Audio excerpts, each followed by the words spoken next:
Саламатсыздар ма оқушылар?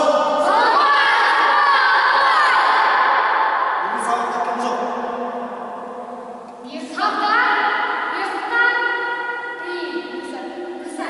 Жақсы болыңыз. Ал енді бүгін балалар өтетін сабағымыздың тақырыбы өздеріңізге белгілі футбол ойнау яғни футбол бағышы білеміз. Бірақ та оның қалай ойнау керектігін қандай ережесі бар екенін білеміз ба? Қазір мен сіздерге сол туралы қысқаша мағлұмат беріп кетемін. Ең бірінші футболдың шығу тарихына оралатын болсақ, ең бірінші футбол біздің елімізде емес, осы әлем бойынша деңгейі асқақтап жатқан ойынның бір түрі болып саналады. Өйткені не үшін футбол ежелден бастап орнын бастау алған. Ең бірінші оның отаны, яғни Англия, ағылшындар тапқан ойлап. Сол себептен футболдың ең мағынасы фут, аяқ, бұл доп деген мағына береді. Яғни аяқ доп, аяқпен ойналатын ойынның түрі екен, дұрыс па? Ал бізге осы футболдың шығу тарихына қысқаша мағлұмат беретін болсам сіздерге, ең бірінші бастау алған уақыт ол Англияда болады. 1903 жылдан бастап шыққан бұл ойынның ережесі кейін уақыт өте келе бұл ойын ережесі дамып, әрмен қарай дамыған. Ежелгі Мысыр, Қытай, және ағылшын, Франция деген елдерде бұл ойын ережесі әрмен қарай дами бастады. Қазір біз сіздерге осы футболдың алаңын туралы айтатын болсақ, сіздерге қысқаша мағлұмат.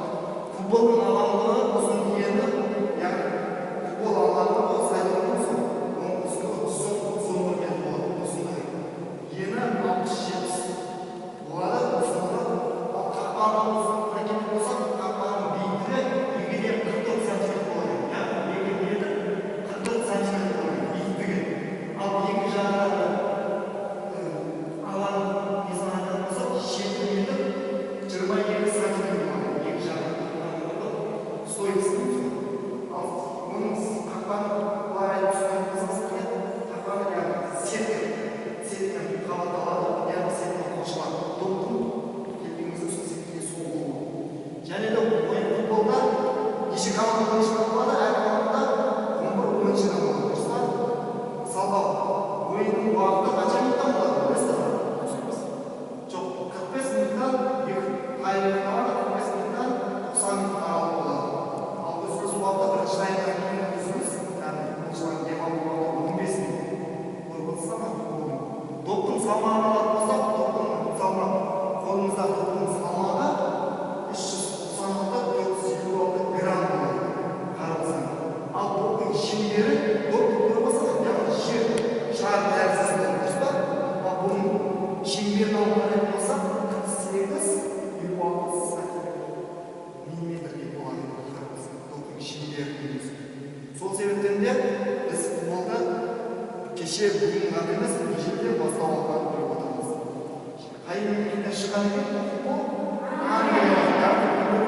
Ағылшындар орнатып тапқан екен, дұрыс па? Ал сіздерге мысалға қазір өздеріңіз сұрақ қоятын болсам, футболдың, яғни қазіргі таңда атақты ойыншылар кімдер білесіздер? Қолды көтеріп отырсаң бір қадам алға шығып жатыр.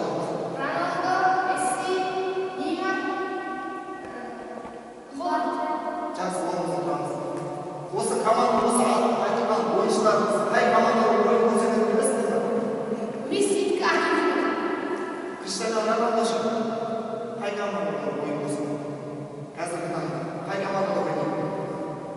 Ал Неймар ше әлемдік деңгейде бүкіл әлемде. Бразилия. Жақсы. Ал енді елімізде Франция. жақсы болды. Ал Қазақстанда осы футбол кеңес үкіметінен бастау алған, яғни біздер осы уақыттан бері қаншама командалар құрып, қазіргі деңгейде жетіп жатырмыз. Қарап отырсаңыздар, Қазақстан футболында бірте-бірте дамып келе жатыр, дұрыс па? Қандай командалар білесіз? Елімізде қандай командалар білесіз? Футбол командалары Шымкент, Ордабасы, Алматы, Қайрат командасы. Қандай футбол командалары білеміз елімізде? Қазіргі таңда Ақтөбелік, Тобыл, ба? Қандай команда? Астана. Қазақстанда жалпы футбол командалары өте көп. Елімізде өткен қаншама футболшыларымыз бар. Танымал футболшыларымыз да елімізде. Ана шетелден келген футбол ойыншыларын айтып кеткен. Елімізде танымал футболшылар білеміз. Бақтияр. Бақтияр. Иә. Елімізде атақты мықты ойыншылар кімдер? Қайсысын білесіңдер? Кімдерді танымал деп білесіңдер? Басқа да. Ал жақсы жауап сіздерге футбол жайлы қысқаша мағлұмат алсаңыздар, ендеше сабағымызды бастайық. Сап түзеттік. Оңға төрт айналым жұмыс жасаймыз. Сапты бұзбаймыз, қатарды аралықта жүреміз.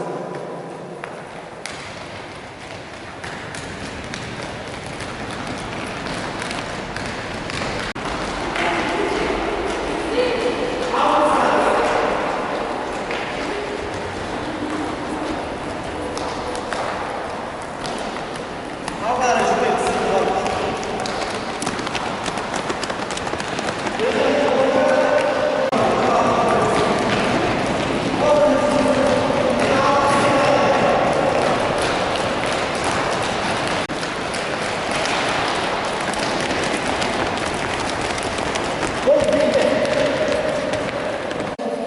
Деп қол алып теңемеңіз, сермеңіз.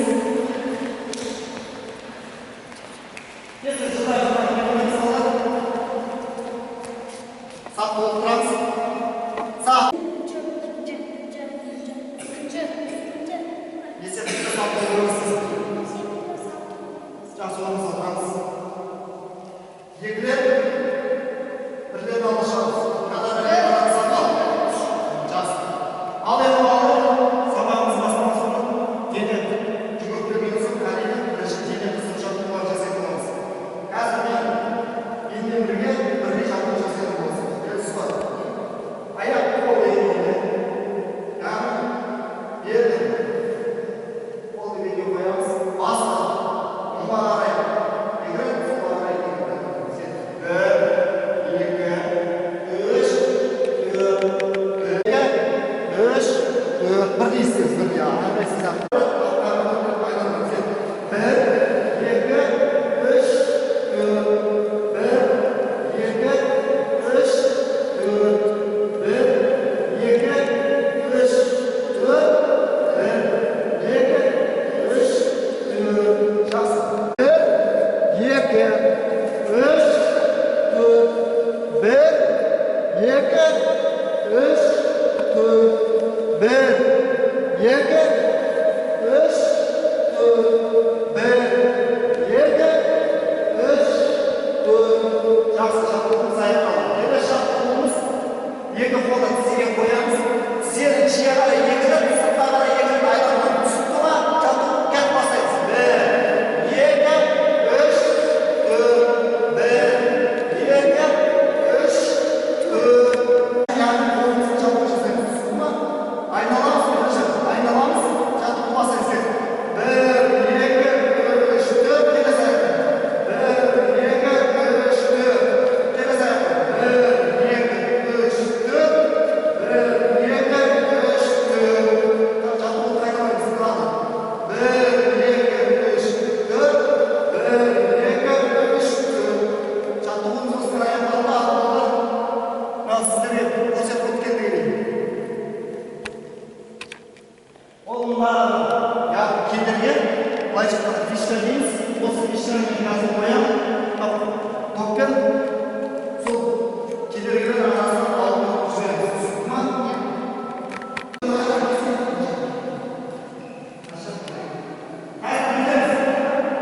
Шекелей, алға. Ең жақсысында болмаса, қазір бұлай жасаймыз. Шекелей, бір топқа алып жүреміз. Яғни кедергілер арасынан алып жүреміз. Жайлап аяқтың ішімен жай-жай қолдатып. Келген кезде топтарға қарасып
Qo'yib olib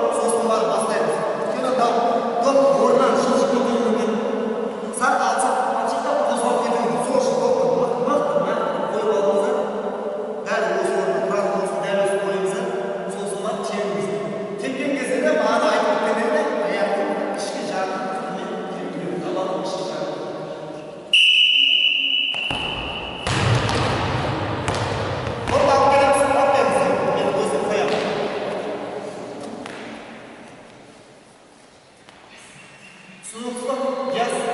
Ayşap'ta çevir öğretmeni. Oldu. Artık baskı basamız. Şahitleriz.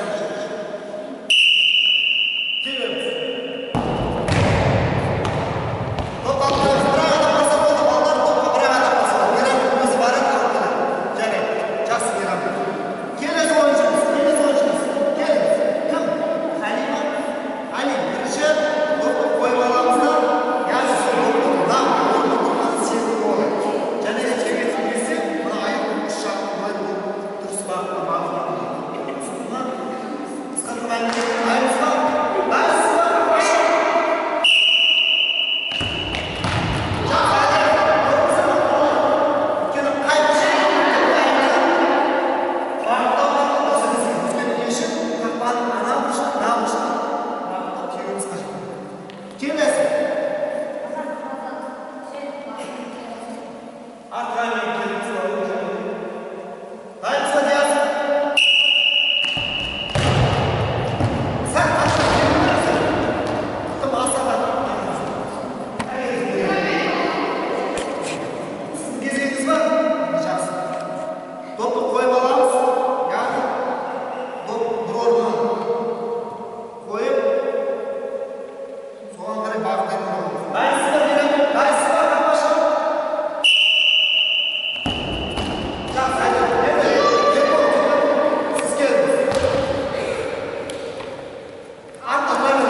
Al yanına.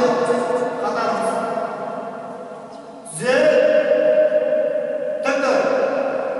Yekile. Birlerini almışlar. Bir kadar. Evet. Yes.